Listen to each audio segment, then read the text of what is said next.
नमस्कार दोस्तों, कैसे हैं आप। जानते हैं नए साल में ज़्यादातर हमारी शुरुआत होती है मैसेजेस भेजने और मैसेज के रिप्लाई करने में।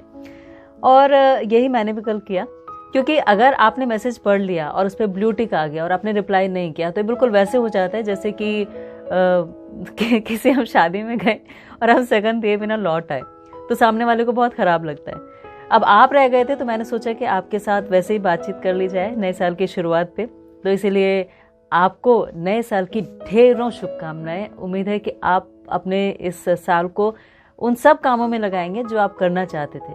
अपने फियर्स को ओवरकम करेंगे, अपनी पावर्स को स्ट्रेंथन करेंगे, अपनी वीकनेसेस के ऊपर ध्यान देंगे, तो सब कुछ बहुत अच्छा अपने बारे में जो आप कर सकते हैं वो करेंगे। अब वैसे जहाँ तक नए की बात है, जैसे न्यू ईयर हम सेलिब्रेट कर रहे हैं या नए से हम अपने आप को जोड़ते हैं, तो ज़्यादातर नए से क्यों जोड़ते हैं? क्योंकि नया जो होता है वो हमें एक नई शुरुआत देता है और हमें लगता है कि जो पुराने में अनफुलफिल्ड था, जो चीज़ें ऐसी थी जो हमें संतुष्टि नहीं दे पाई, वो नए में पूरी हो जाएंगी। इसीलिए नए को हमेशा एक पॉजिटिविटी के साथ कंसिडर किया जाता है। और जहाँ तक 2021 की बात है तो वो हमारे लिए और बहुत इम्पॉर्टेंट हो गया, क्योंकि 2020 में हमने बहुत कुछ ऐसा देखा जिसकी हमने कल्पना भी नहीं की थी। और इसीलिए बहुत सारे मैसेजेस ऐसे कल आए थे जिनमें ऐसा लिखा था कि 2020 जो था उसमें बहुत कुछ खराब हुआ, लेकिन अब 21 में बहुत अच्छा होगा।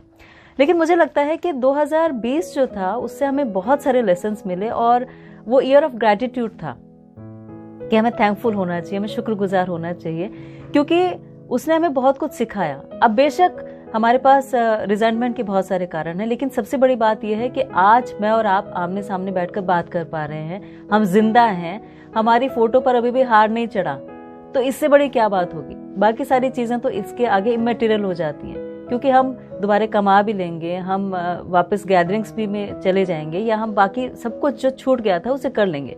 लेकिन अगर जिंदा ही नहीं होते तो क्या होता।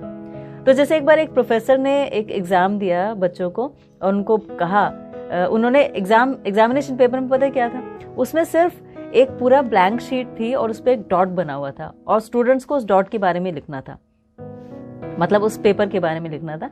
सबने डॉट के बारे में लिख दिया, लेकिन बाद में प्रोफेसर ने समझाया कि भाई डॉट ही नहीं था, इतनी बड़ी व्हाइट शीट भी थी, तो वो जो व्हाइट एरिया था उसके बारे में भी लिख सकते थे। तो ऐसे हम फोकस कर रहे हैं फाइनेंशियल लॉस पे, हमारी जॉब चली गई, हमारे पास पैसे कम हो गए, हमारे पास क्राइसिस आ गया, लॉकडाउन आ गया, मास्क पहनना पड़ रहा है, ये सारी चीज़ें ठीक है। लेकिन ये सोचिए कि नेचर ने रीसेट बटन प्रेस किया तो बहुत सारा पॉल्यूशन कम हो गया, हमारी इम्यूनिटी स्ट्रांग हो गई, हमने इम्यूनिटी पे ध्यान देना शुरू किया, हमें रेस्ट करने का टाइम मिल गया, हमें लाइफ का एक नया मीनिंग सोचने के बारे में टाइम मिल गया, हमें ये पता लगा कि वर्क फ्रॉम होम हो सकता है, हमने बच्चों के साथ टाइम स्पेंड किया, हमें घर को दोबारा से घर में जीने का मौका मिला, नहीं तो बस इंस्टॉलमेंट पे करते रहते हैं और उस घर में जी कभी नहीं पाते। तो बहुत कुछ बहुत अच्छा हुआ और उसके लिए हमें शुक्रगुजार होना चाहिए। आप जानते हैं, जब हम शुक्रगुजार होकर कोई काम करते हैं तो हमारी लाइफ में बहुत सारी चीज़ें बहुत अच्छी हो जाती हैं। जैसे कि एक स्टडी हुई थी 2011 में और उसका नाम था applied psychology health and wellbeing. उसमें सामने आया कि अगर हम एक ग्रैटिट्यूड जर्नल बनाते हैं और हर रात 15 मिनट ये लिखते हैं कि हमारे साथ क्या क्या अच्छा हुआ, तो हमें बहुत अच्छी नींद आती है। ऐसे ही 2012 में एक स्टडी हुई और उसमें उसका नाम था पर्सनालिटी एंड इंडिविजुअल डिफरेंसेस। तो उसमें ये सामने आया कि अगर हम शुक्रगुजार रहते हैं तो हम एक लंबी उम्र जी पाते हैं, हेल्दी रहते हैं। ऐसे रॉबर्ट ए एमंस एक रिसर्चर थे, उन्होंने ये कहा कि अगर हम ग्रैटिट्यूड के साथ जीते हैं तो हमारी टॉक्सिक इमोशंस बाहर निकलते हैं, हमारी रिजेंटमेंट खत्म होती है, हमारा फ्रस्ट्रेशन कम होता है, हमारा डिप्रेशन जाता है। तो ये बहुत इंपॉर्टेंट है। फिर 2014 में भी एक स्टडी हुई इमोशंस नाम से, और उसमें ये बताया गया कि जब हम थैंकफुल रहते हैं तो हमारी ऑनगोइंग रिलेशनशिप बहुत अच्छी हो जाती है, बहुत अच्छे हम फील करते हैं। तो अब हमें उस ऑनगोइंग रिलेशनशिप को उस सुपर पावर से जोड़ना चाहिए कि भाई आपने हमें जिंदा रखा है ना, तो कितनी बड़ी बात है ये कि आज हम जिंदा हैं, आज हम बात कर पा रहे हैं। तो वो ग्रैटिट्यूड हमारे अंदर होना चाहिए और मुझे लगता है कि वो बेस के साथ अगर हम 2021 की शुरुआत करेंगे तो बहुत अच्छी शुरुआत होगी और हम इस साल में बहुत कुछ अचीव कर पाएंगे कि हम हैं और हम सब कुछ कर पाए, 2020 को सरवाइव कर पाए। और वैसे भी 2021 जो है ये ईयर ऑफ ग्रैटिट्यूड के साथ शुरू तो हो ही रहा है, साथ ही थर्ड मिलेनियम का 21वां साल है। यूनाइटेड नेशंस ने इसे international year of peace and trust घोषित किया है।